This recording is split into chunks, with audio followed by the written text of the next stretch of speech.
asalaamu calaykum daawade kulanti wanaagsan kuna soo dhawow mar kale iyo muuqaal cusub haddii aad daawada nagu cusub tahay subscribe dheh adigoo gambaleelka furanaya si aad ula socoto muuqaalada iyo wararkii ugu dambeeyay aan halkan idinkugu soo gudbino hay-adda xasradaha caalamiga ah ee International Crisis Group ee magaceeda loo soo gaabiyay ICG ayaa warbixin ay soo saartay uga digtay halista ka iman karta in dowladda federaalka Soomaaliya ay dib u dhigto doorashooyinka dalka iyada oo aan la isku wada raacsanayn. ICG ayaa warbixin ay soo saartay ku sheegtay in dowladda federaalka Soomaaliya aysan xiisad siyaasadeed ku dirin xaaladda caafimaad ee degdega ah ee ka jirta Soomaaliya taasi oo ka dhalatay faafitaanka cudurka corona.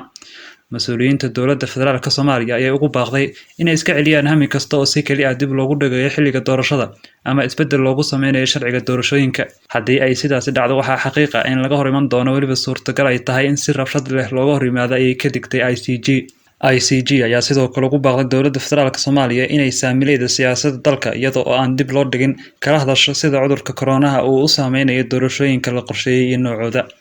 Go'aan hal dhinac waxa uu noqon doonaa khatar marka la eego mucaaradnimada heerka sare iyo u diyaar ahaanshaha isku dhac ay muujinayaan saamilayda qaar. Taa beddelkeeda in lala hadlo kuwa aan doonayn in doorashada dib loo dhigo oo ay ku jiraan dowlad goboleedyada iyo xisbiyada mucaaradka waxay muhiim u noqon doontaa in la xakameeyo natiijada go'aan kasta oo mas'uuliyiinta ay ka qaadanayaan arrintan ayaa lagu yiri warbixinta ay soo saartay ICG. Dowladda federaalka Soomaaliya ayaa ku adkaysatay doorasho qof iyo cod ah taasi oo waafaqsan rajada beesha caalamka ee ah in doorasho noocaas oo kale ah ay astaan u noqon doonto kasoo kabashada Soomaaliya ee burburka. Ha yeeshee sida ay sheegtay ICG dadka xog ogaalka ah ayaa sheegay in hanaankan uu yahay mid aan suurtagal ahayn marka la eego amni darada dalka iyo u diyaargarowga doorasho ee aadka u liita. Waxaana siyaasiyiinta qaar ay rumaysan yihiin in tani madaxweyne Farmaajo uu ugu adkeysanayo isaga oo og inuu yahay qorshe aan la fulin karin sidaas darteedna ay tahay in qiil loo sii diyaariyo in doorashada dib loo dhigo. Isbedelada ICG ay soo jeedisay ayaa waxaa ka mid ah in laga tanaasulo doorasho qof iyo cod ah taa beddelkeedna